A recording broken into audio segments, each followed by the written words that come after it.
સમજુ દેશી સોસાયટી અને જીએસઆરટીસી રાજકોટ વિભાગ દ્વારા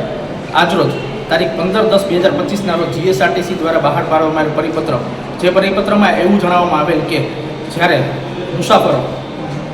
મુસાફરી દરમિયાન મોટેથી વાતો કરતા હોય અને મોટેથી મ્યુઝિક વગાડતા હોય ત્યારે જે આજુબાજુના પેસેન્જરને જે તકલીફ થાય છે એ માટે જો મોબાઈલમાં વાત કરવી હોય તો હેન્ડ ફ્રીનો ફરજિયાત ઉપયોગ કરવો અને મોબાઈલને સાયલેન્ટ મોડ ઉપર રાખવો. એ અનુસંધાને આજે રાજકોટ વિભાગ એસટી અને સમજુ દેશી સોસાયટી એક ડ્રાઈવ કરવામાં આવે છે, જેમાં શાંતિ જાળવોના સ્ટીકર રાજકોટ ડેપોની 550 બસોમાં લગાડવામાં આવે છે. અમે અલગ જગ્યાએ જ્યારે મુસાફરી કરતા હોય ત્યારે રાતના સમયે અને જ્યારે બધા સૂતા હોય ત્યારે લોકો મોટેથી અવાજ મોટેથી રીલ્સ વગાડતા હોય, મોટેથી યુટ્યુબ વિડીયો જોતા હોય અને મોટેથી વાતો કરતા હોય, એટલે આજુબાજુના બધા લોકોને એનો ડિસ્ટર્બ થાય છે. અને